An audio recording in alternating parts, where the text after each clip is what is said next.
प्रभु नित्यानंद श्री अद्वैता गदाधर श्रीवासदि गौर भक्त वृंदा हरे Krishna Krishna Krishna Hare Hare Hare Ram Ram Ram Hare Hare.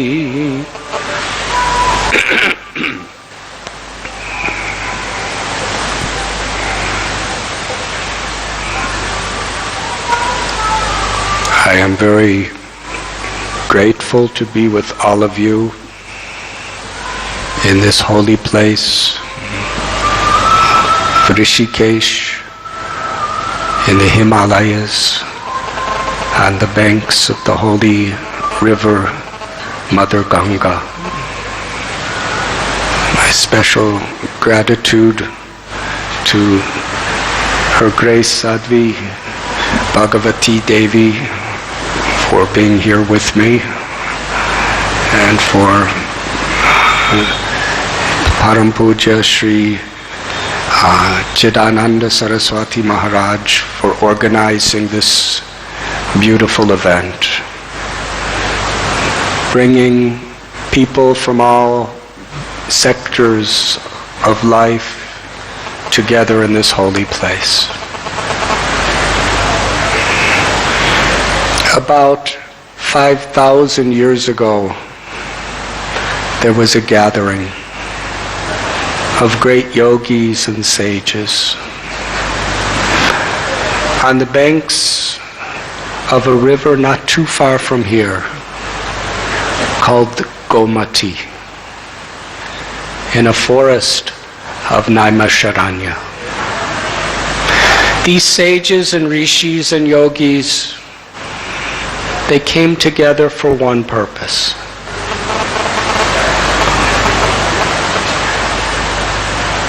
to discuss how to be instruments of true compassion for humanity, for the present and for the future. The great Saint Bhaktivinoda Thakur has written that when love of God awakens within the heart, it is our natural, most essential potential. And that love is expressed outwardly in the form of compassion to all living beings. It is said that a true yogi is paradukha dukhi. That means the happiness of another is my happiness, and the suffering of another is my suffering. And when we feel for the sufferings of the body and the mind, that is sattva, that is goodness. But when we understand that the true source of all suffering is when a person forgets his or her own eternal identity. The Atma, the soul, which is Satchit Ananda, eternal, full of knowledge and full of bliss, beyond birth and beyond death. When due to the ahankar, the false ego which creates the misconception, where we forget our own eternal identity. Mamaivam so jiva loke jiva bhuta shanatana. We are all a part of God. We have those qualities. To forget the love of God that is my inherent treasure, and how to be an instrument of that love. Anandamayo Bhyashat. Forgetful of that happiness,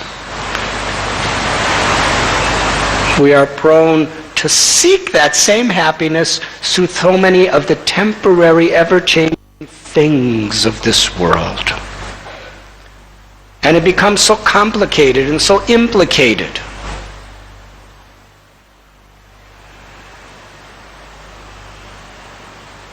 So great yogis, sages,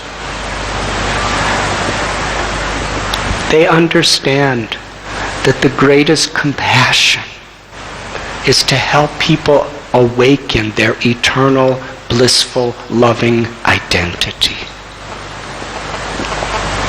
And when they see people in forgetfulness, in this dreamlike state, engaging in so many wasteful activities, even in the name of pleasure, to cause pain and suffering to others for our own purpose, it breaks the heart of compassionate, saintly people. So these sages were gathered together because they could see that Kali Yuga was coming. The age of quarrel and hypocrisy. The age where irreligion is taken to be religion and religion is taken to be irreligion. They could see it was already happening. And how, due to disconnection from truth, it was going to get more and more severe. Even in the name of spirituality, religion, which is meant to awaken love and inspire kindness and compassion. In the name of religion, people would be hateful, arrogant, violent, judgmental, selfish, and use God as a justification, an absolute justification to serve their own egoistic tendencies. So they gathered together to try to somehow or other create a solution. So they were discussing these spiritual subjects. And among them, one great yogi sage named Sutta Goswami came. Not far from here on the bank of Mother Ganga is a place called Sukhatal, where the Srimad Bhagavatam was originally spoken by Shukadev Goswami to the great King Parikshit. King Parikshit was cursed to die in 7 days, and he considered it a blessing of God because he was given a chance to really focus on what is really important and meaningful in life, his relationship with God.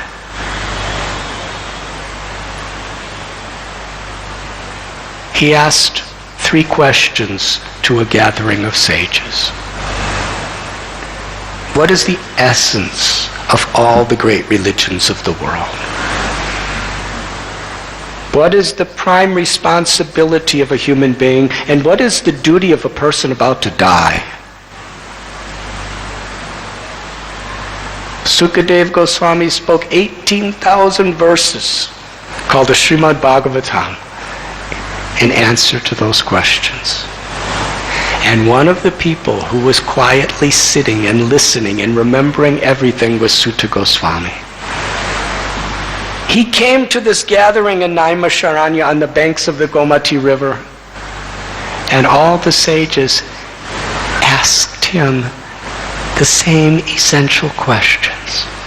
One of the questions, of all the scriptures and spiritual traditions throughout the world, we see there are so many interpretations and so many argumentations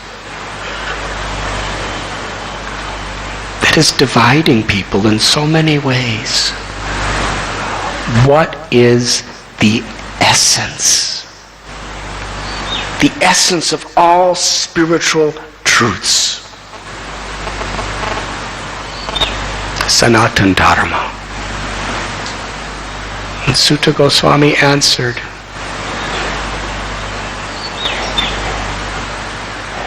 initially with one verse that he expanded upon.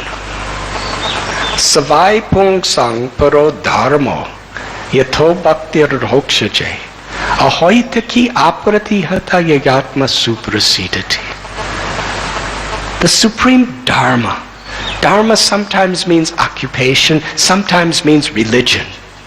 The supreme dharma is not a sectarian conception. It is that process which awakens loving devotion to the supreme transcendent Lord. Such loving devotional service, which he calls bhakti, must be unmotivated by any selfishness or arrogance, and uninterrupted by any changing circumstances that may come before us, in order to truly satisfy the self.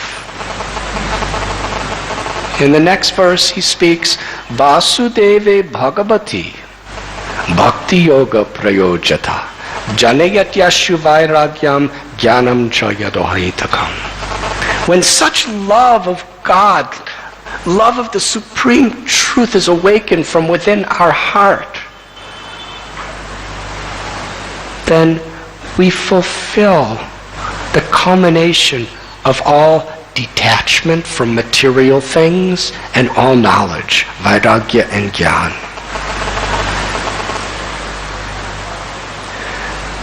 The yoga of love or bhakti, as Bhagavati Devi was explaining the other day on the bank of the Ganga, is to take our own selfish interests out of the center of our lives. Janasya moho yamahamameti.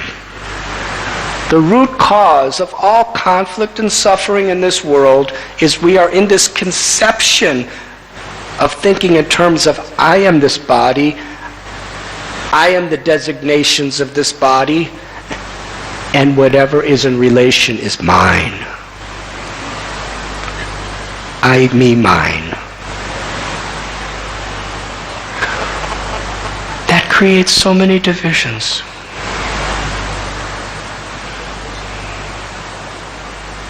I remember I was giving a lecture once at a university, and there was a professor of economics that invited me to speak in his class. I asked him, you're asking me to speak on economics. I have not had a bank account or signed a check since 1969. But I spoke. And afterward, I said, according to your academic tradition, what really is the essential problem that economics is trying to solve? And I'll never forget what he told me. He says, from an academic perspective, the problem of economics is very simple.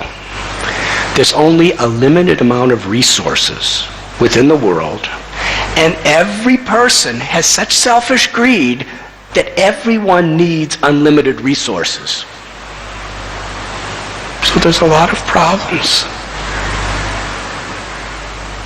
In the 5th chapter of Bhagavad Gita, Krishna tells what he calls the peace formula. Bhoktaram jagatapasam sarvaloka maheshwaram suratam sarvabhutanam gyatvam shantim. Shantim vrchati. If you want real peace, just understand 3 principles. That there's one supreme truth, Bhagavan, who's the ultimate enjoyer of everything. And Sarvaloka Maheshwaram, and that Supreme Lord, Krishna is speaking, is the proprietor of everything that exists, and is the most intimate, loving, best friend for all. So how do we take ourself out of the center, our selfish needs, where everything is just about me and mine? Param dristvani vartate. It's only possible when we have a higher experience. And that's putting Bhagavan, putting God in the center. The 4th canto of the Bhagavad Purana tells that when you water the root of a tree, naturally that water extends to every part of the tree. The leaves, the branches, the twigs, and the flowers.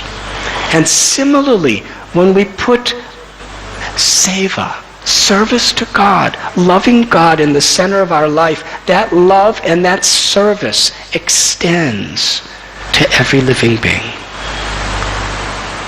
The Brahma Sutra tells Janmadya Shayataha.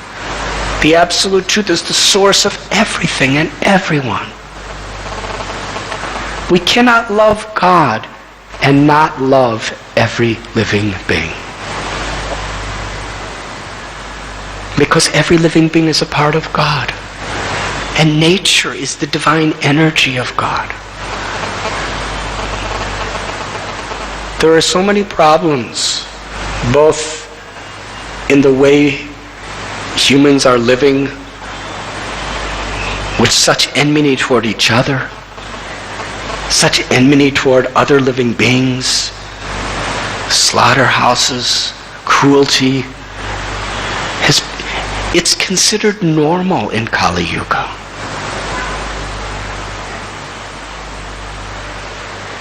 It is due to pollution within the ecology of human hearts. When through yoga, through the practice of our spiritual path, we clean the ecology of heart, of selfish passion and greed, envy, anger, illusion, then naturally it's like a cloud that dissipates so that the light of the sun can shine freely. The light of the sun of the soul, a part of God, God's grace can shine through us in everything we speak, everything we do. And unless we clean this arrogance and greed from our own hearts, then it's unsustainable to try to clean the environment, because the pollution outside of ourselves is simply a manifestation of what is within human hearts. In the Vedic context, the absolute truth is one and has both a male and female nature. The female nature, the Hladini Shakti, is the source of all compassion, forgiveness, and nourishment of wisdom and kindness. A manifestation of that feminine aspect of the divine, or Sri Radha, Sri Sita, is Ganga. Just as the eternal soul is permeating this body and is conscious of every cell of this body, similarly, the goddess Ganga, the mother of all living beings, who nourishes all her children, has assumed the body of this river to nourish us with kindness and with grace. And similarly, that feminine potency appears as Mother Earth. In Sanskrit, Bhumi. And a very inseparable aspect of our yoga or our spiritual path is how we honor the compassionate Ganga and the compassionate Bhumi of Mother Earth.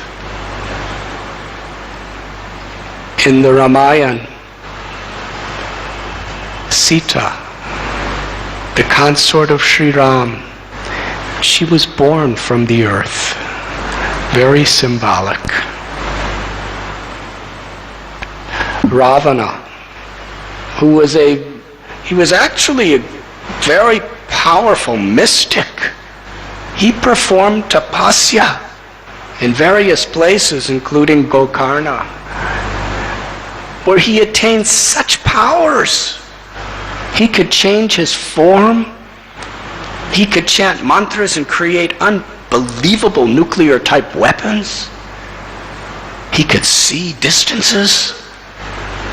He had yogic siddhis. But yogic siddhis are only mechanical ways of manipulating subtle material energy unless we understand the essence of yoga, which is to transform the quality of our heart from greed to compassion, from manipulation, exploitation, and proprietorship, that craving, to the desire to serve. So he had all these powers, but the ecology of his heart was filthy. He abducted Sita. He kidnapped her for his own personal exploitation.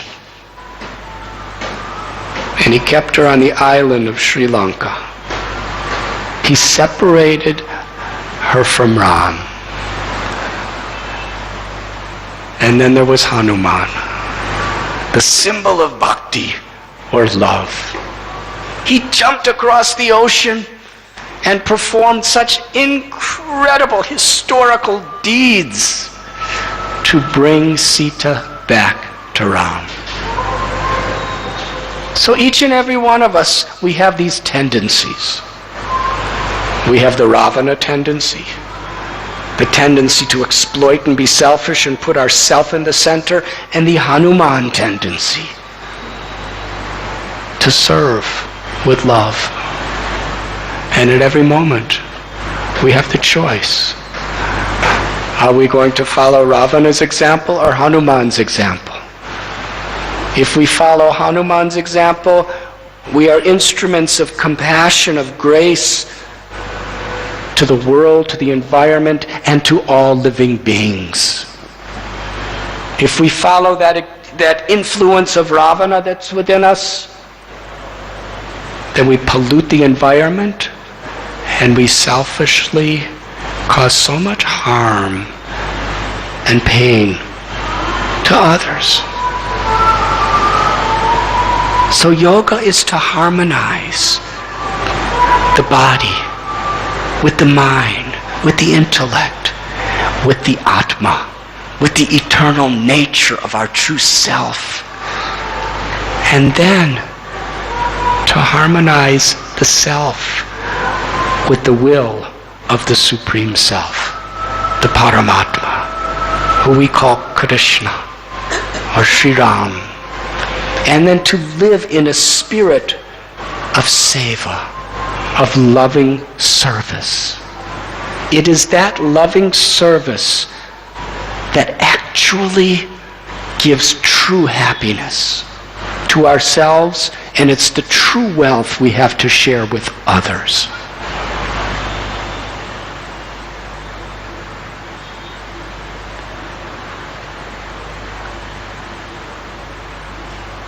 In the Himalayas, there is a metaphor that is often used by the yogis living here. It is the musk deer. This particular deer has a gland, and that gland excretes a certain oil that we call musk. It costs about $40,000 a kilo. It's quite precious, but it really smells nice. So the musk deer smells it and wants to find that fragrance and enjoy it. And according to the metaphor, the musk deer spends his whole life crossing rivers, going through thorny bushes, going through jungles, risking everything, trying to find the pleasure of that smell, not knowing that it's within himself. It's a simple analogy, but it's the story of life. We're looking we're striving for so much acquisition and physical and emotional pleasure, not knowing that what we're really looking for is within our own hearts. It's the love of God. It's our love for God. It's our love for all living beings. Then whatever we have, whatever we can do, we utilize it in that spirit of love and devotion. Whether we're billionaires or millionaires or little sadhus living in a cave, big and small, have no real importance. It's quality that bhakti is about. When Hanumanji was building that bridge across the Indian Ocean, he was so strong, he could lift mountains. And as he was carrying a mountain, there was a little squirrel. This little squirrel wanted to help. He was a tiny squirrel. What he did is he jumped in the water and he got all wet. Then he rolled around in the sand.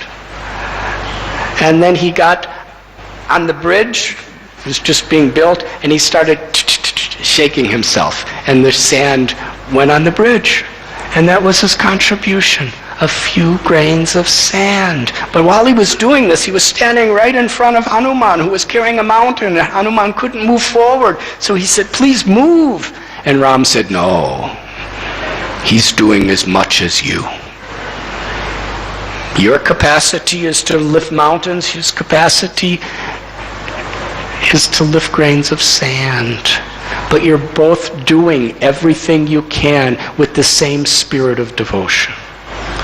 Patram pushpam palamto yam yome bhakta prayachati taraham bhaktu paridam ashnami prayatatmana.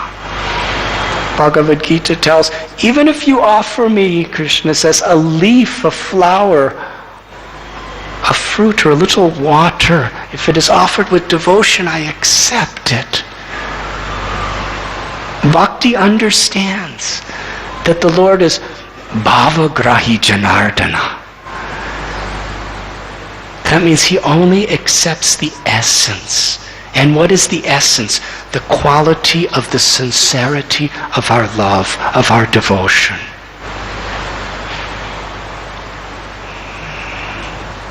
I'd like to conclude by telling a story that really moves me every time I tell it. Because as I'm telling it, I get to hear it too. Bhagavan Sri Krishna appeared about 500 years ago as Sri Chaitanya. Sri Chaitanya Mahaprabhu lived in his early life on the bank of the holy river Ganga, downstream quite a ways in Navadvip. The story I'm about to tell you happened here on the banks of the Ganga. In his early years, he was known as Nimai because he was born under a neem tree. That tree is still there. He did not reveal his divinity until later. He was in the mood of a devotee to teach us devotion. He used to go down a little path in an area called Simantadvip. And on the side of that dirt path, there was a man named Sridhar. Nobody knew him by that name. He was really socially the most insignificant person possible. If anyone did know him, they just called him Kolavecha, which means the banana leaf seller. He would collect some banana leaves and sit on the side of the road and sell them. And every now and then he'd find some bananas, or some banana roots, or some banana flowers. And he was a different kind of businessman. Because usually business people, their way of thinking is, how can I make the most possible profit from what I have? He was thinking, how can I make the least possible profit and survive? Because how much do banana leaves cost? But he was thinking, I don't want to inconvenience anyone. Let me make it available as much as possible to everyone and somehow or other maintain myself. And whatever funds he would get, you know what he would do? He would take half of it immediately and worship Mother Ganga, the holy river Ganges. Because he understood the identity. The goddess Ganges is manifesting her compassion, her grace in the form of the current of this river. Every drop of water is so sacred. The scriptures tell that just by seeing Mother Ganga, by bathing in Mother Ganga, by touching Mother Ganga, by tasting the water of the Ganga, by being touched by the breeze that has come from Mother Ganga, we are blessed. And the divine love in our hearts is awakened. And to the degree we have faith, it has very, very powerful effects. So he wanted to show his gratitude by offering flowers and puja to Mother Ganga. Just as we are having our Ganga Arti in a very elaborate way, he would do it very simple. And with whatever was left, he somehow or other survived with his family. So Nimai would come every day down that little road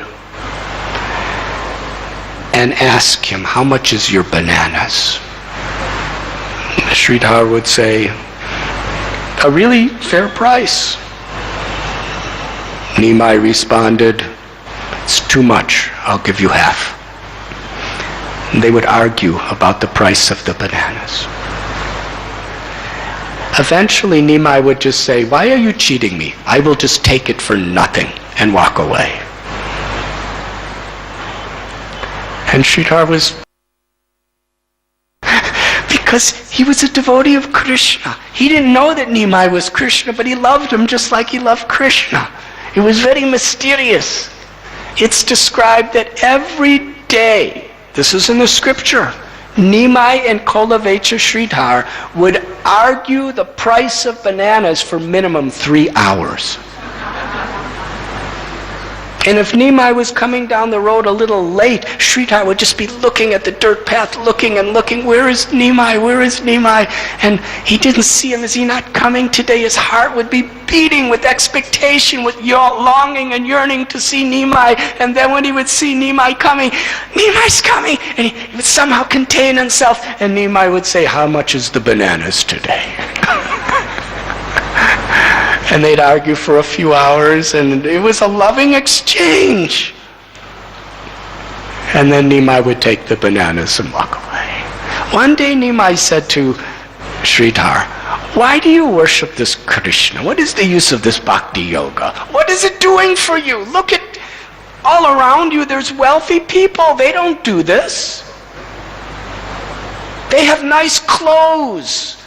Your clothes, you just have the same set of clothes I see you wearing every single day, and there's at least 15 holes in your clothes. And you don't even have the money for needle and thread. You just tie a knot to close the hole.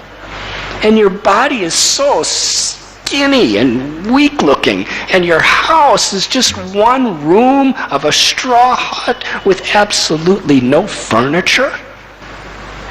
What is God doing for you? You're doing everything for your God. What is He doing for you? And Sridhar smiled. He said, in my life, I have observed that there's a king who's living in a big palace, eating the finest foods and wearing the nicest clothes. And then there's the bird He's living in a tree. And he wears the same old set of feathers every day, and he just eats whatever little berries are growing. But as far as I could see, they're passing their lives in the same way. Sometimes they're enjoying, sometimes they're suffering, sometimes they're confident, sometimes they're fearful. I'm finding such inner satisfaction just chanting God's holy names. I don't require anything else. I just want to serve. Nimai said, someday I'm going to expose you as being a hypocrite. Sridhar said, what do you mean by that? He said, you are such a wealthy person, you have such a great treasure, but you're hiding it from the world. Everyone thinks you're in poverty, but I'm going to expose you. Sridhar said, whatever you see outside is what's inside. I'm not hiding anything. He said, I will expose you. Would you like to hear how he exposed? Years later, Nimai manifested his Leela, his pastime, as being Sri Chaitanya Mahaprabhu. And he established within Navadvip this Harinam Sankirtan movement. He offered a prayer, Nam Namakari Bahuda Nija Sarva Shaktis Tatrapita Niyamita Smaranena Kala Etadrisi Tavakripa Bhagavan Mamapi Durdaiva Mitra Ihajani Nanuraga. That means the one Supreme Father, Mother of all living beings has many, many names. And in each and every one of these names, the Lord has invested grace and power and compassion and love. And there's no hard and fast rules for chanting these names. Anyone, young or old, from any place, can awaken their love of God simply by sincerely chanting these beautiful mantras.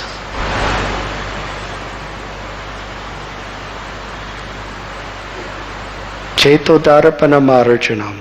The mind is like a mirror. When the mirror is covered with dust of our lust and envy and anger and greed and arrogance and illusion, our whole identity in life is that we're dust. But when the mirror is clean, we see our true self, our true divine nature as loving instruments. So he taught this profound system of yoga, of Harinam Sankirtan. Kalero dosani de rajan asti heko mahan guna kirtanair eva krishnasya mukta sangha parambraje. The scripture tells us in this age of Kali, where there's so many faults in the world today, there's a special benediction. Simply by chanting the names of Krishna, one can attain the supreme perfection of liberation. So he was having kirtan with his devotees, and he was revealing his true nature of Krishna to his most confidential associates. And he asked them, bring Sridhar. And even the devotees didn't know who Sridhar was. He said, just go, it's the middle of the night, just go this direction and you'll hear somebody crying out God's names, Krishna's names, that's Sridhar. And they brought him. And the Lord revealed his divine form of Krishna to Sridhar and said to him, I want to offer you any benediction. I can give you everything, anything. Ask, ask. And Sridhar looked up, such a simple person. He said, I don't want anything. And the Lord said, but I want to give you something. Ask for anything. I will give you the wealth of the heavens. You're so poor. I'll give you such palaces and land and opulence. Sridhar said, I have no interest in property or houses or opulence. Lord Chaitanya said, I will give you the perfection of the yogic cities. You could read people's minds. You could travel on light beams of the sun. You can create through mantras anything you want. I will give you the mystic powers. Sridhar said, if I have these mystic powers, they will only distract my mind. I don't want. Lord Chaitanya said, I will give you mukti, liberation, no more birth, no more death, complete peace. Ask.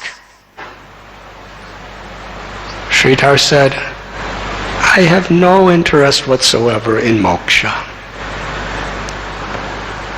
Lord Chaitanya said, ask for something. Sridhar said, please do not be disturbed. I don't want anything. Lord Chaitanya said, I'm not disturbed.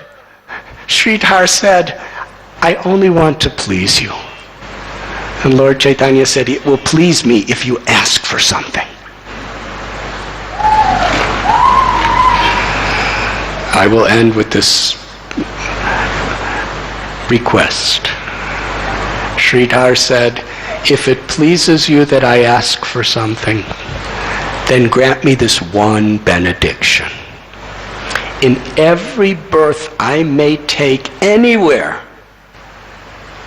that you will always come to me in your beautiful form of Nimai to steal my bananas.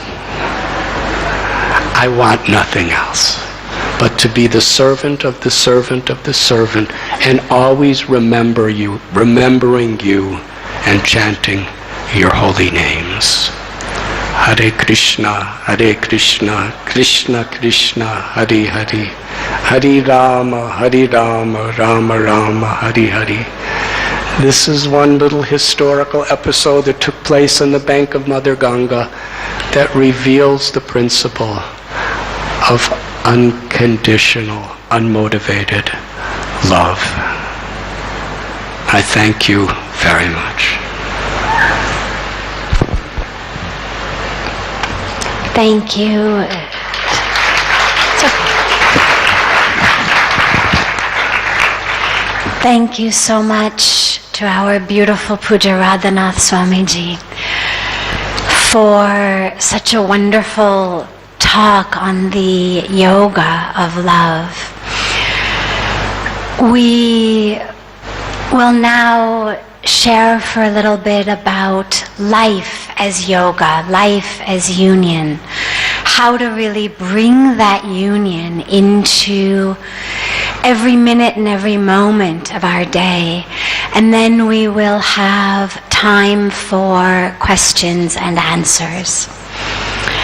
So last night in the question and answer satsang time, someone had asked Puja Sri Shankaracharya about how to balance a spiritual path and a material path.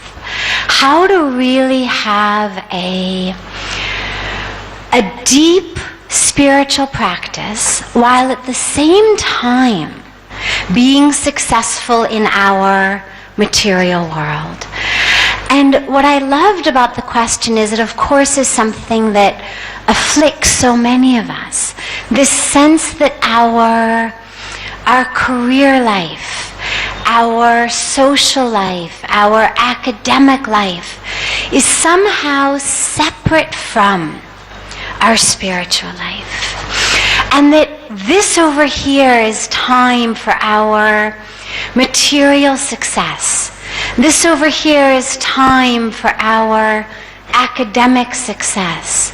And this over here is time for our spiritual path. And when we're here at this yoga festival and when we speak about yoga, one of the most important aspects is to understand that that union is actually a union of all of the different parts of who we are. and that everything becomes an opportunity for spiritual practice. One of my favorite stories about this, which I'll begin with, is a story of 3 men who are stranded on a boat in the middle of the ocean. And on the boat, they start to argue with each other, as tends to happen to so many of us when we're in times of stress. And as they argue in this boat, they do what children do, which is they decide to divide the boat into separate parts. So much like children do in their bedroom or in their beds. This is my half, this is your half. But of course, they weren't stranded on the boat with rolls of duct tape. So they had to draw these imaginary lines down the boat, which they did. And each of the 3 men claimed 1/3 of the boat. So they lived like this for quite some time, each of the men in his own 1/3 of the boat, living separately with these imaginary lines. And one day, 2 of the men look over and they notice that a leak has sprung in the 3rd man's part of the boat. And they start to panic, of course, because water's flooding into the boat. And they say, "Stop up the leak. The boat's going to sink. We're all going to drown." And the 3rd man says very calmly, he says, "Oh, don't worry. It's only leaking in my part of the boat."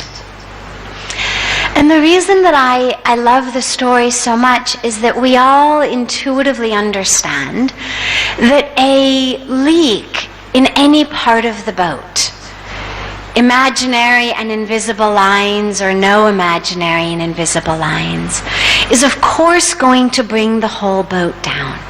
That it's all one boat. And yet in our lives, we do that same thing. We divide our lives into these sections. This is my career. This is my family. This is my social life. This is my physical life. And this over here is my spiritual path. And it tends to get relegated to 15 or 20 minutes a day or half an hour a day, or if we consider ourselves very committed, 60 minutes a day maybe. But all the rest of the time is separate. And the problem with that is that we suffer. We live in suffering. We live in pain. We live in confusion. We call it stress. We call it depression. We call it anxiety. But all of it is due to this false separation of the aspects of our lives. And because we're all living in this, we don't even realize that it's a problem. If we wake up tomorrow morning and we put a thermometer in our mouth, and that thermometer says 101, and we ask everyone else, "What is your temperature?" And everyone says to us, "Oh, 98.6. Well, then we realize 101 is a fever, and we're sick. And so what are we going to do? We're going to go and find a doctor, whether an allopathic doctor, whether an Ayurvedic doctor, whether a homeopathic doctor, whatever our tendency might be. But we understand that treatment is required, that we need to restore balance. But on the other hand, if when we ask everyone else, "What is your temperature?" they all say 101. Then we say, "Oh, I'm normal." And we don't call the doctor, and we don't look for medicine, and we don't think that there's anything out of balance, and we go on about our lives as though we're not running a fever. Because now 101 is normal. But of course, we are still running a fever. There is still an infection ravaging our body. We do still need medicine of some sort, or at least rest in liquids. But because that has become normal, we don't look at it. And that's what has happened in our lives, is that this level of stress, this level of dis-ease, this level of disconnection has become so normal that we've stopped even looking at it and saying, what's out of balance? What's wrong? And then, of course,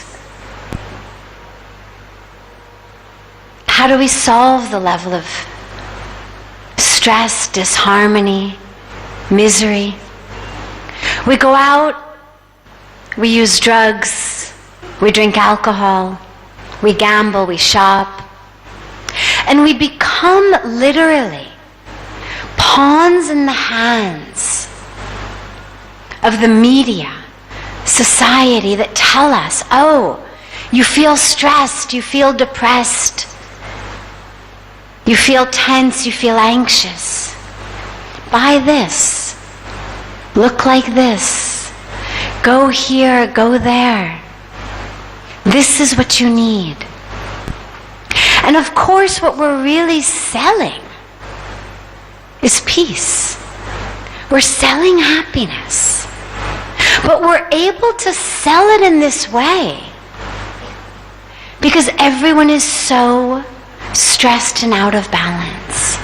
And so the example that I always give, which I love, is the example of, you look at a commercial, for example, for soap. Now, what does soap do? Soap cleans us. And so, if we simply were selling cleanliness, what we would say is, oh, this brand of soap removes this many more micrograms or parts per million of bacteria, dirt, than that brand of soap. You are this much cleaner with this brand of soap than that brand of soap. But of course, nobody sells soap like that. What does a commercial for soap look like then? Looks like a beautiful woman who's in the shower in the morning and she's singing while she's lathering up. And then her equally beautiful husband comes into the bathroom and he's also singing. And then they walk out into the kitchen or the living room. And their beautiful child has already gotten himself out of bed, had a shower, eaten his breakfast, done his homework, gotten himself ready for school. And together the three of them walk out of the house hand in hand. And at the end you see simply a sign that says Zest or Dove or Oil of Olay or whatever we're selling. But nowhere did anyone talk about cleanliness. What we're selling is happy families. And the underlying message here is, if you don't feel like singing in the shower in the morning, or if your husband or your wife doesn't sing when they come into the bathroom in the morning, or if you don't have a husband or wife, or if you have to drag your kid out of bed in the morning and force him to have a shower and force him to eat his breakfast and force him to do his homework, or if you don't have a child, well, the problem is that you're using the wrong brand of soap. And if you just use whichever brand this commercial is for, your problems would be solved. And so we go through our lives, changing our brand of soap, changing our brands of mobiles, changing our clothes, changing where we vacation, looking for that sense of peace, of joy, of contentment, of union. But of course we know it's not there. And then we come to really what the problem is, which Sri Shankaracharya mentioned last night, and our beautiful Radhanath Swamiji spoke about it today, which is this sense of not knowing who I really is. We identify I as this body, not as the soul. And when we identify as the body, well, the body is so limited, so finite. It's a vehicle. It's a beautiful vehicle, an important vehicle, but it's just a vehicle. And it's a vehicle much like our cars have had dents and scratches. People have keyed it, people have kicked it, it's broken down. It's had flat tires. And when we identify as the vehicle, we're not aware of who we really are. And it's as though if you were driving down the road, driving down the highway, and someone calls you on the telephone and says, "Who are you?" And you say to them, "I'm exit 51," or "I'm mile marker 10," or "I'm halfway," they would say, no, I didn't ask where are you, I asked who are you. And then again if you say, "Oh, I'm exit 51, I'm the halfway point, I'm mile marker 10," they would think that either you'd gone completely crazy or you hadn't heard them properly.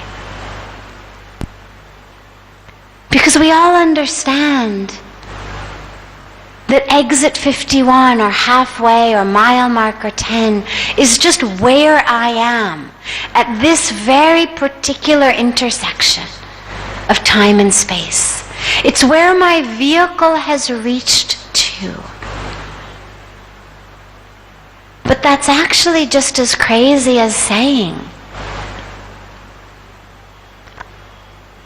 I'm 43, I'm American, I'm female, I'm of this culture, of this country, I've got this degree, I've got these problems, I've attained this, I've attained that, I'm so-and-so's husband, so-and-so's wife, so-and-so's mother, I'm a CEO, I'm rich, I'm poor. All of these are the equivalent of saying, I'm exit 51. Because all they are is where our vehicle has reached at this moment of time and space. But because we identify with that, we suffer. Because we don't understand the nature of who we really are. And so, as Puja Sri Radhanath Swamiji was saying, we've got insatiable greed. Well, why do we have insatiable greed when there's a finite amount of resources? Because if I am so small, if I am so full of holes, I'm so damaged in so many ways, I've been abused, I've been abandoned, I've been betrayed, I've lost so much, then my needs, my greed becomes insatiable because I need all of that to fill me up, to fill my holes. And this is why we're told, no, who you are is infinite. is boundless.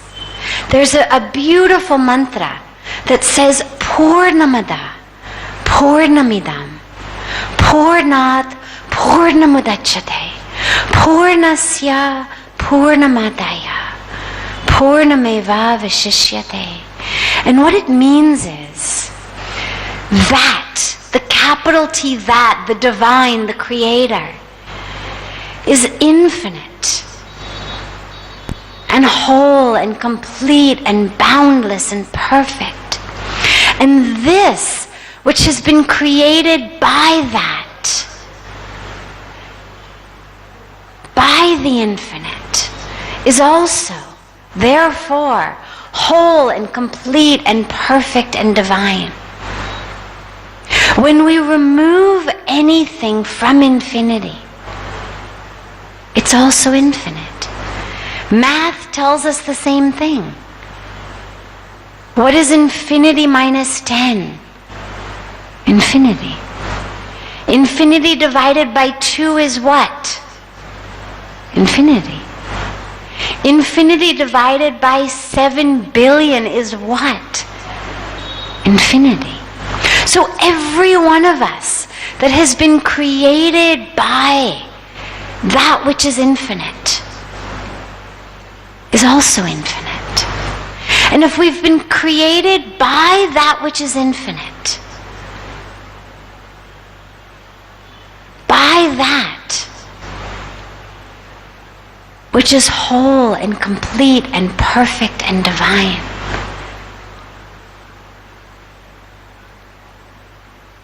well then what is there to need? What is there to run after? What is there to yearn for? What is there to buy, to attain, to obtain? It's all already within us. And that understanding of the I is what brings about this sense of union. Lastly, when we have that awareness within the self, that who I am is that which is complete, that which is pure, that which is divine, that which is whole, well then we understand that so is that in the world. Our Upanishads tell us, Isha vasyamidam sarvam, yat kincha jagatyam jagat. And what it means is, everything in the universe is pervaded by the divine. There is nothing, nowhere, no one that is not pervaded by the divine. Which means that wherever we are, whatever we're doing, it's an opportunity for our spiritual practice. It is our spiritual practice.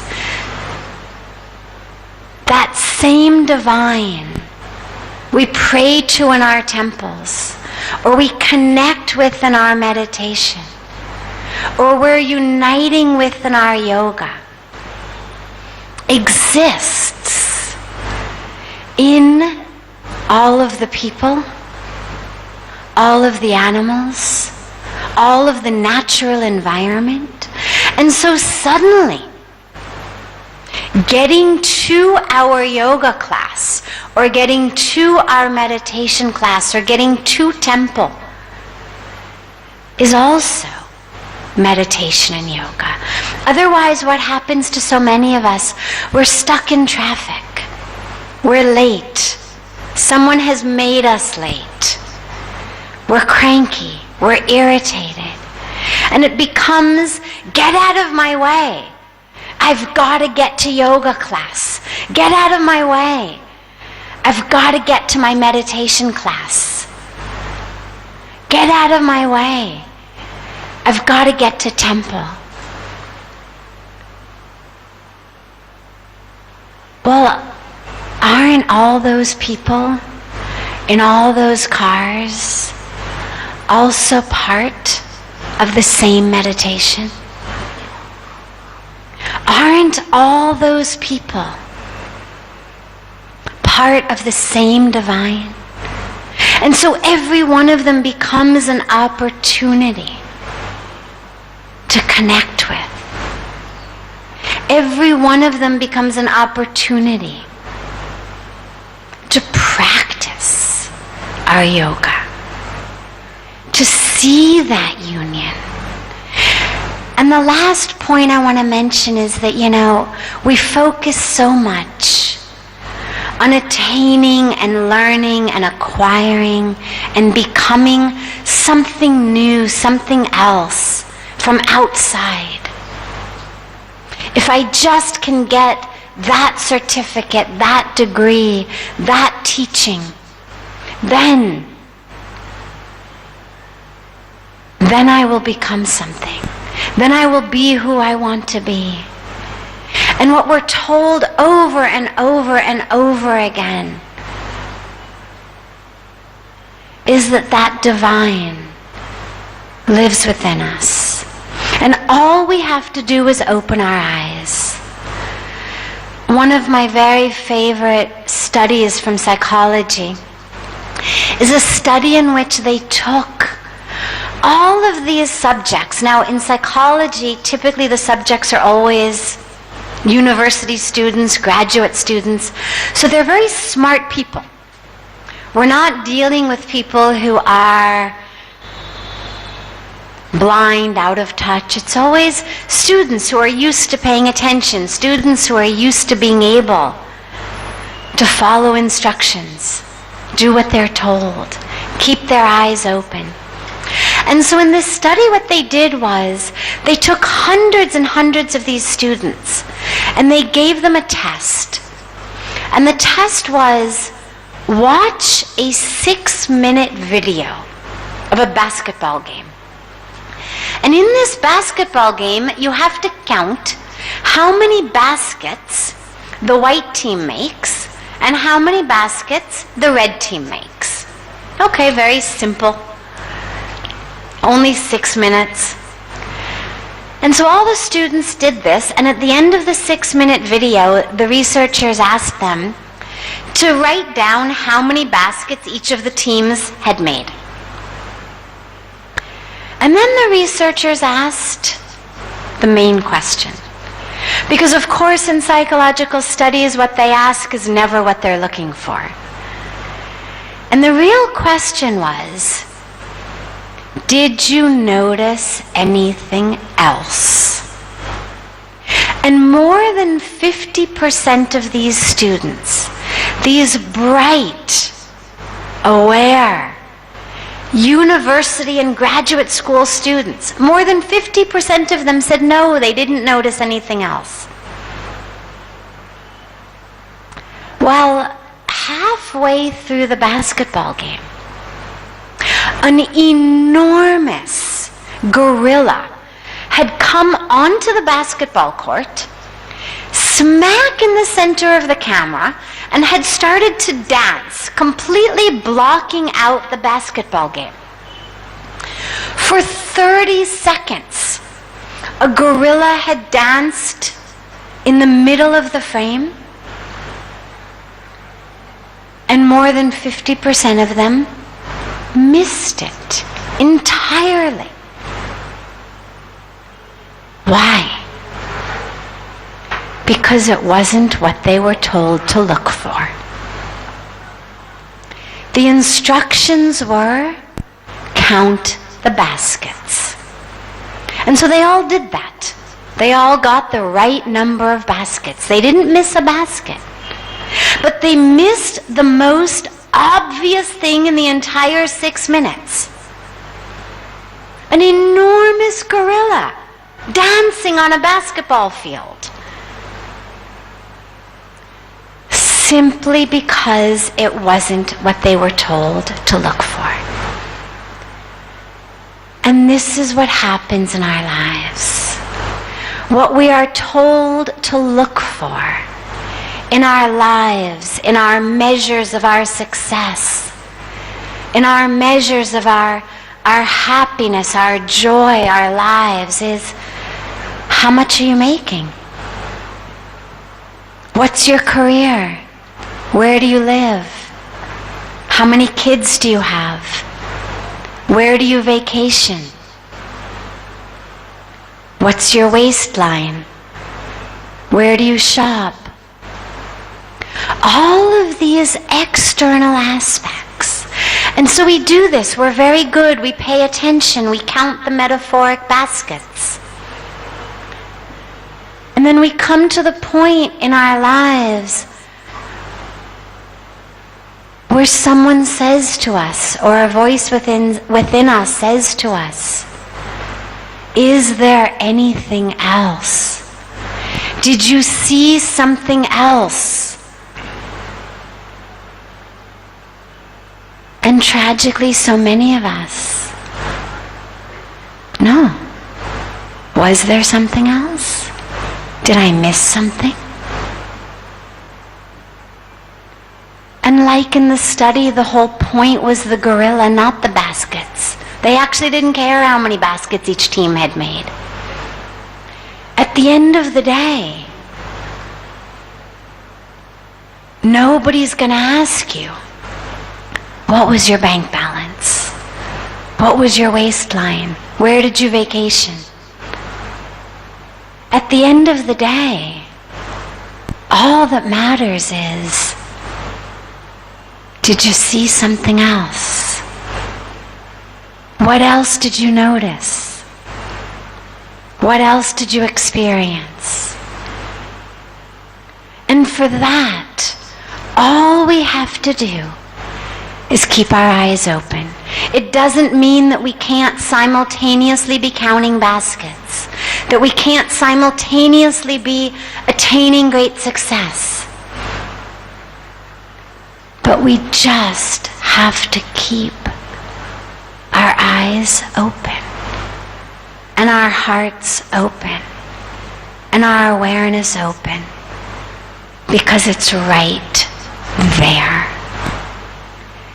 He spoke so beautifully about cleaning the window. And this is the analogy that Pujya Swamiji gives all the time. The sun is shining, but our window is covered with this dirt, this dust. We spoke about it last night. And so our only path, our only sadhana, our only goal becomes not about bringing the sun or chanting the best mantras for the sun or doing the best sun salutations, but simply becomes to allow. It's not even that we have to clean the window, but to allow the flow of the Ganga, the flow of grace, to wash off that which is not true, that which has accumulated on our window, to stop holding tenaciously to our dirt, to our misconceptions, to our illusions, to our egos, to our identities, to our grudges, to let the waters of Mother Ganga just wash it off, so that we can bask in that sun, because it's there. And there's no place better to let that happen, to let that union happen, than here on the banks of Ganga. I will conclude here. We have a little over 20 minutes for any questions that anyone may have. And of course, they can be questions that arise based on the discourses, but they also can be questions that you may have had prior to the discourses. So whatever they are, anything that for you is keeping something stuck on your window, keeping you from being able to bask in that light, feel free to ask. This is your time. Do we have a uske baad? Do we have a cordless mic in the audience? Is there a cordless in the audience? ये दे दो, कर दो, ले जाओ, बाद में करो, ले जाओ, ले जाओ ये.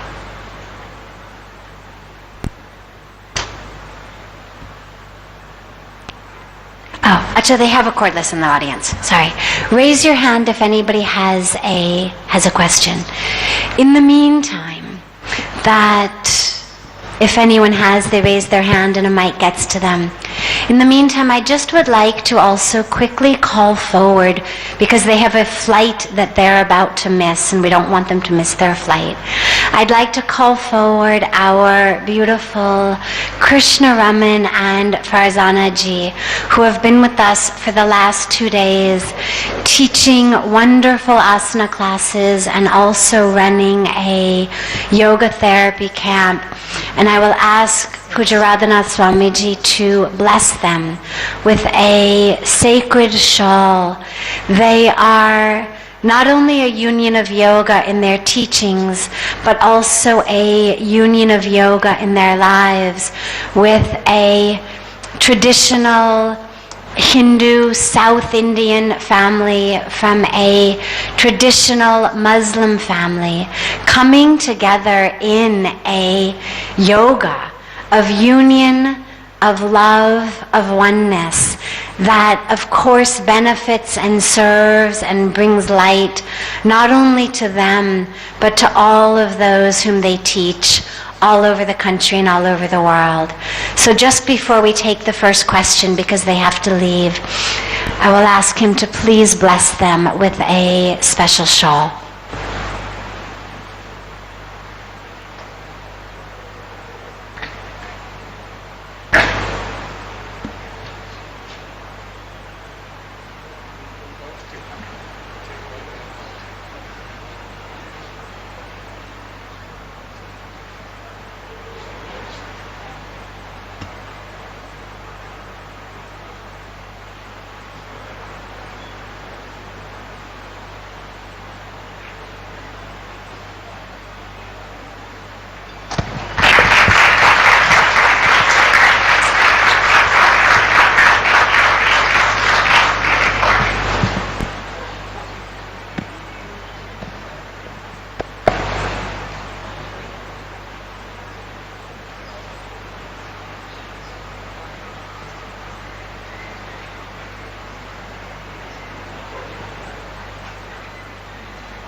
दूसरी cordless मंच पे लेके आओ. Swamiji, Sadhviji, thank you so much for your speech today. I don't so much have a question as I just want to express my gratitude for these discourses for the International Yoga Festival. I love the subjects of these discourses. I love the fact, Sadhviji, that you brought up how to integrate the spiritual life with the material life.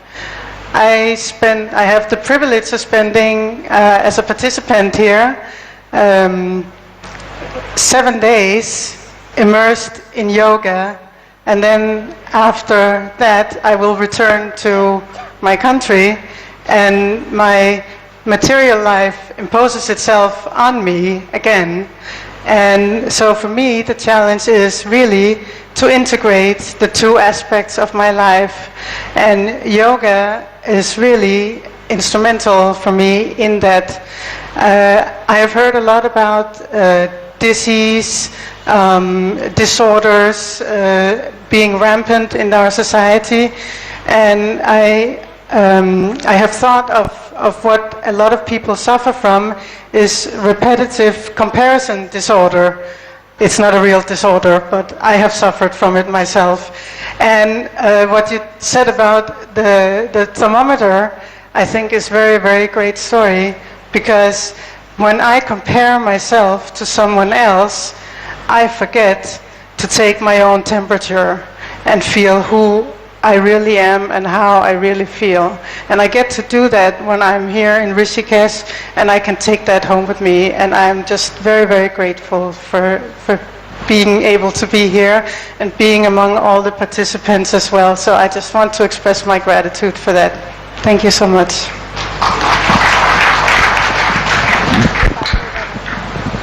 I wanted just to quickly respond to the idea of the material world imposing itself back on you.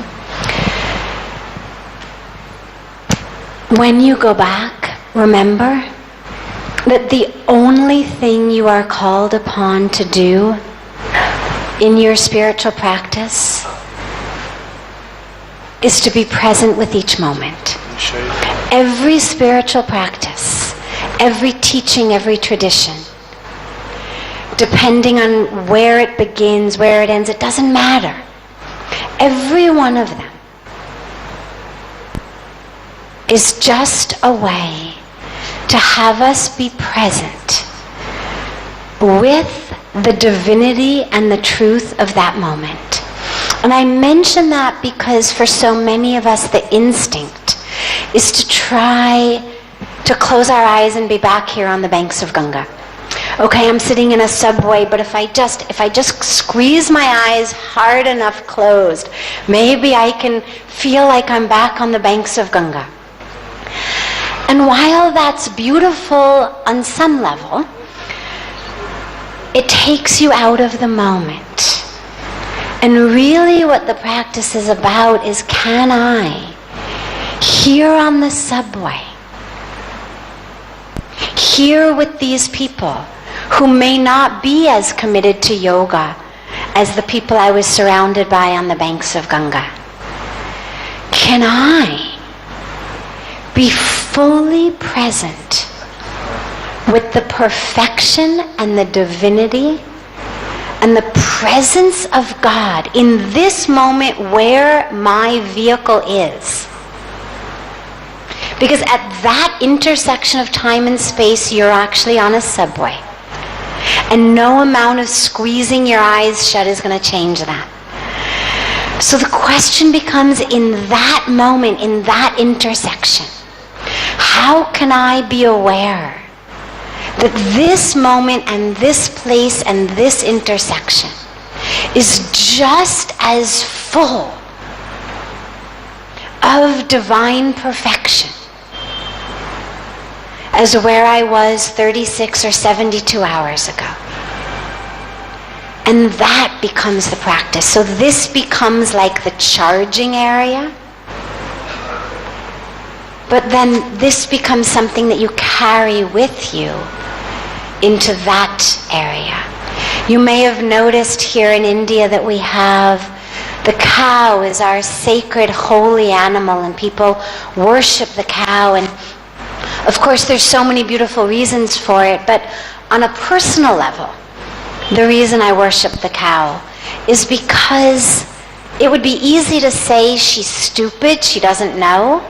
But the cow is actually a really, really intelligent being.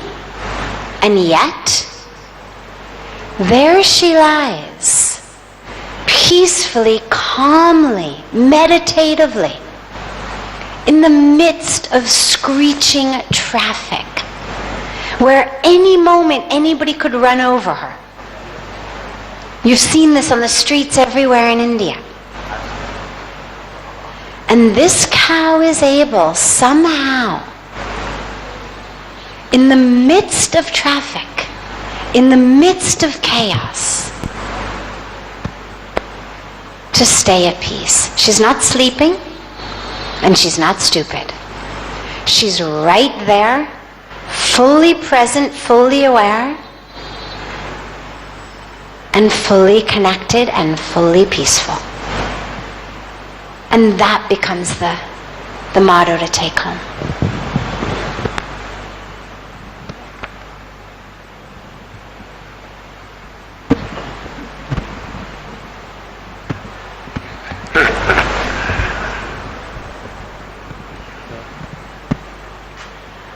Hello. Thank you very much for your speech, Maharaj. Here it seems like the mood is very meditative. Especially we see this beautiful murti of Lord Shiva on the banks meditating. So I was wondering if maybe you can share what exactly Lord Shiva is meditating on.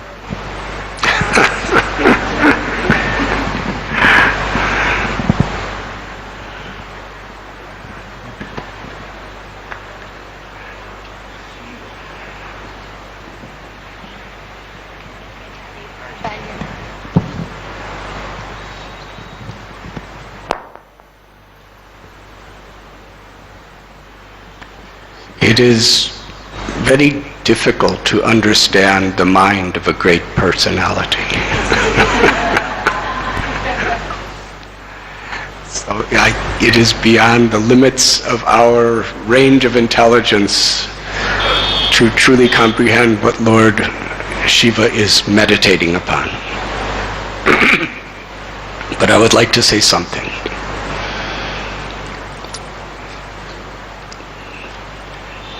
In the context of this world, in the 8th canto of Bhagavad Purana, it describes how the Devas and the Asuras were churning an ocean for the purpose of getting Amrit, or nectar that would give them strength and happiness and long life. But in the process of this churning, the first thing that came out was poison. Such a deadly poison. A drop of it could practically poison the entire planet. And there was massive quantities just pouring out of this ocean. So what to do with this poison? The Devas and the Asuras, they were absolutely helpless. They saw that as this poison was spreading, it could annihilate all life within the universe. So they approached Lord Vishnu. And Lord Vishnu said, let us go to Shiva. So they went to Kailash Dham. And then they expressed to Shankar Bhagavan that poison is spreading everywhere. It's going to extinguish all life. And he turned to his Shakti Parvati and he explained that the first and foremost quality of an enlightened person is compassion. And there is no higher way of serving the Supreme Personality of Godhead, or God, than accepting inconveniences from ourselves to express compassion for others. Lord Shiva then, by his yogic powers, he concentrated that enormous quantity of poison into what would fit within his palm. It's the original concentrate. Now can you imagine the potency of that poison? He drank it. So that no one else would suffer, he drank it himself. And as he drank it, it went into his throat and turned his throat a very, very dark color. And since that time, he is known as Nilakanta. There's a mountain nearby called Nilakanta, which means, or Kalakanta, which means one who has a blackish throat. And that is his great ornament, the ornament of compassion. So as far as our relationship with Lord Shiva, he's meditating with deep, deep compassion on all living beings, his children, for our spiritual enlightenment.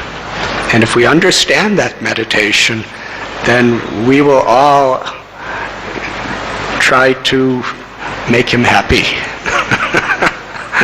by spreading Sanatana Dharma, by spreading true enlightenment and bhakti and devotion and yoga throughout the world. In Vrindavan, where my tradition is rooted, there is Gopeshwar Mahadev, where Lord Shiva takes the form of a gopi to assist the Ras Leela of Shri Shri Radha and Krishna. And the place where he would sit in his meditation on the Ras Leela of Shri Krishna is still there at the temple of Gopeshwar Mahadev. It's over 4,000 years old. So when he's in Vrindavan, Lord Shiva is meditating on the Ras Leela of Shri Shri Radha and Krishna. In other places, he's meditating on how to bring everyone into that beautiful pastime of the Lord. Does that answer your question? So I can't say what Lord Shiva is meditating on, but I can, because he has infinite compassion and infinite love, and that is something that we could learn from.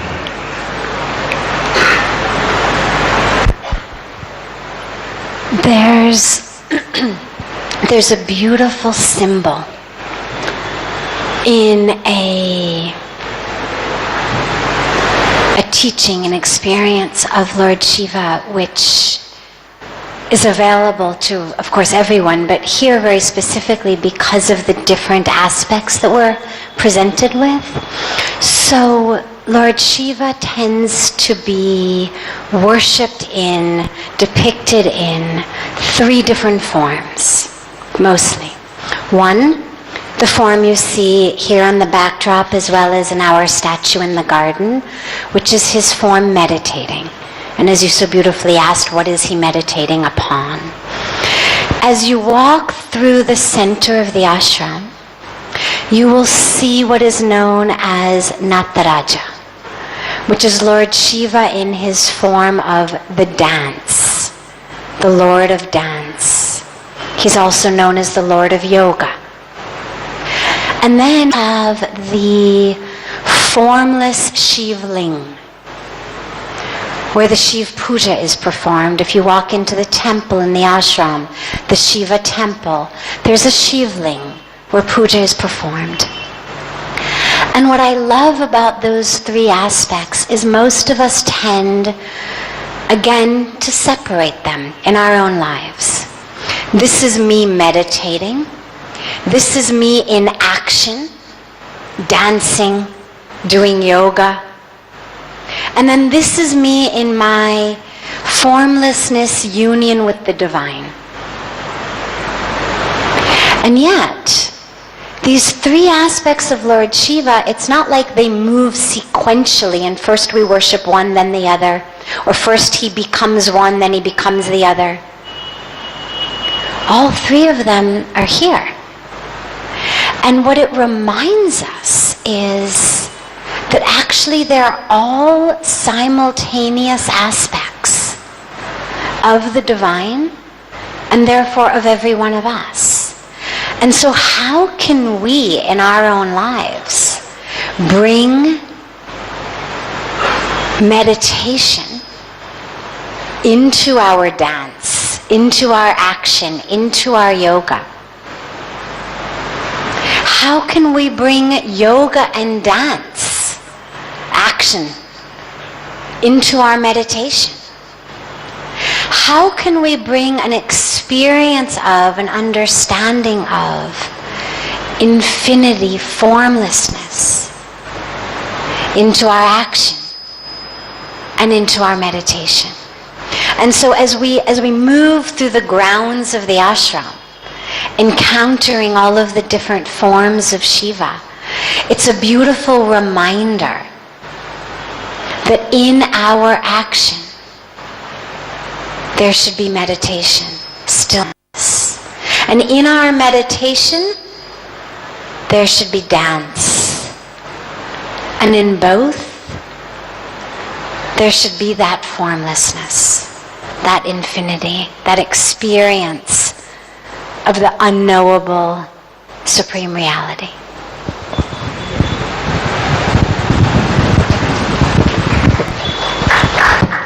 Pranam Swamiji. One just very, very last quick question. Pranam Swamiji. Pranam Sadhuji. I'm a businessman and I'm now regularly practicing yoga and now studying also Yoga Sutras. I'm stepping more into deep waters of yoga, but I have an approach situation because I'm not able to do justice to my business enough or even justice to yoga. I'm confused. How can I strike a balance? Which one I should be doing more justice? Please enlighten me. My interest in yoga is on increase day by day. I wonder whether it is an escapism or from negativity or turbulence of business. I'm confused.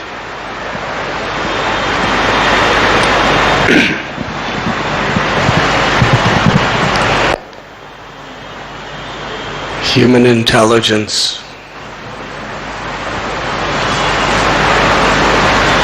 reaches its highest purpose when we utilize it to balance the various aspects of our life and to harmonize them. We have our body, which requires health. We have perhaps families, domestic, social obligations, occupational responsibilities, and we also have our spiritual duties, body, mind, and soul. And if we neglect any of them, there will be an imbalance, which will affect each of the others.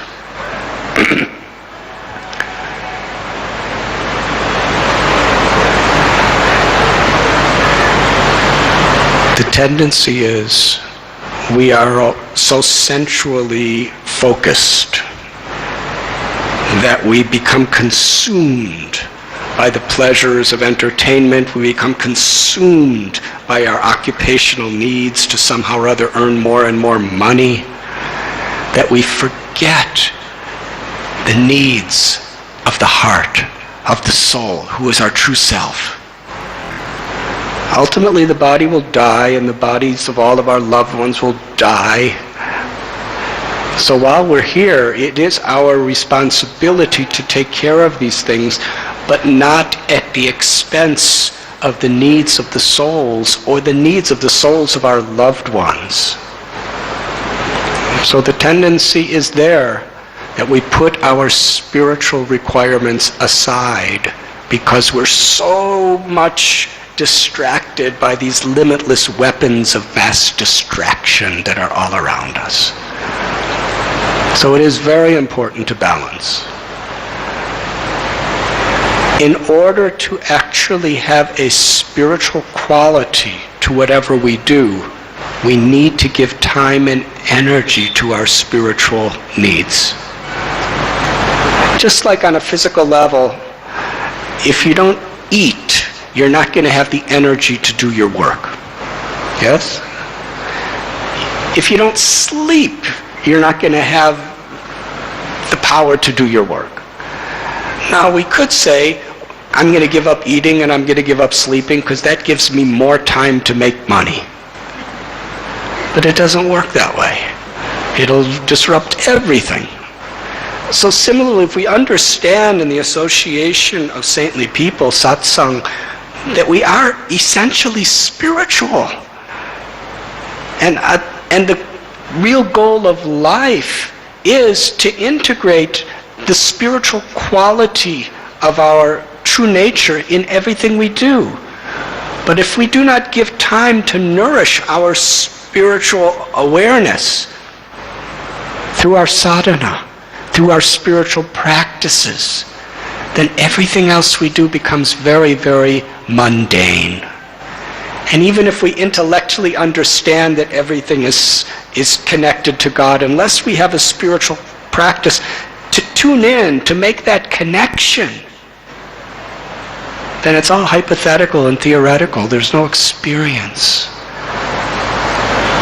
So true wisdom is to tune in to God's grace. And when we tune in, then something happens. Then we understand what is the difference between material and spiritual. Everything is potentially spiritual if we have a spiritual understanding. Aham sarvasya prabhavo mata sarvam pravartate iti matva bhajante ma buddha bhava samanvita. The Bhagavad Gita tells, I am the source of all spiritual and material worlds. Everything emanates from me. The wise who know this perfectly engage in my loving devotional service with all their hearts. A simple analogy. Is a knife good or bad? If a knife is in the hands of a thief, use it to slice someone's throat and rob them. If that same knife is in the hands of a surgeon, it will heal a person's life.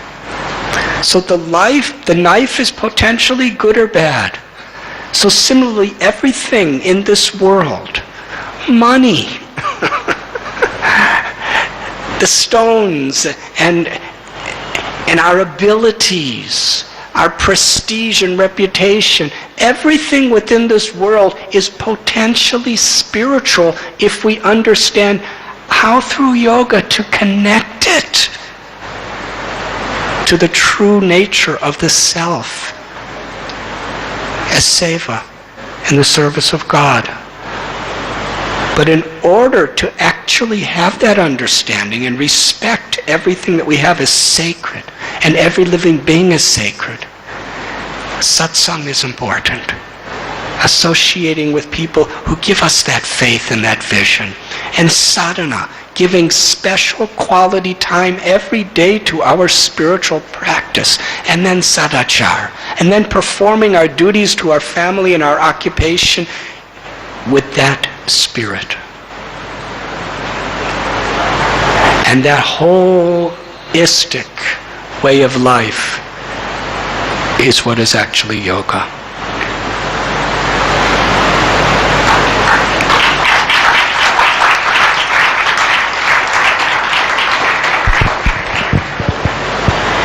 I have the horrible task of having to say that we are unfortunately out of time.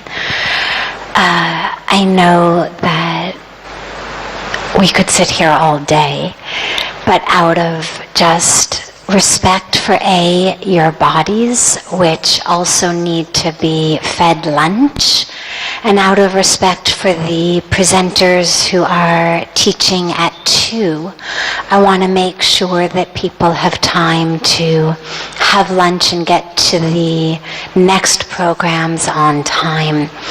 So it's been such a wonderful, wonderful blessing and honor and joy to have our Pujaradhana Swamiji with us, to sit in his presence, to have that flow of the Ganga of love and the Ganga of yoga here with us.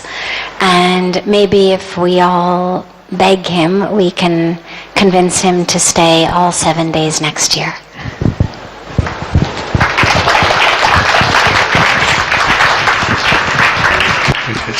It is truly an honor and joy to sit here with you, Sadhvi Bhagavati Devi. Thank you so very much. And thank you.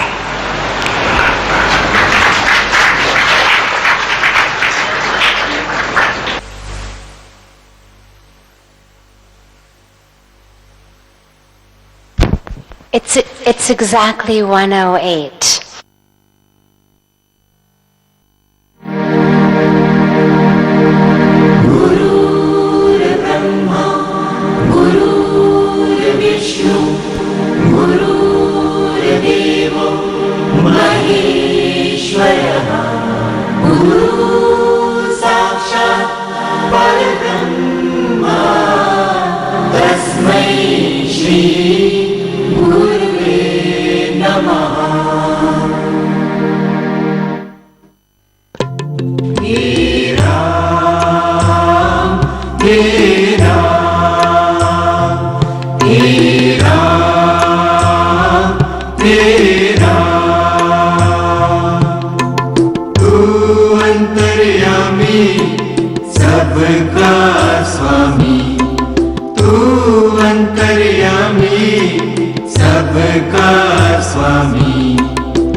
जगदा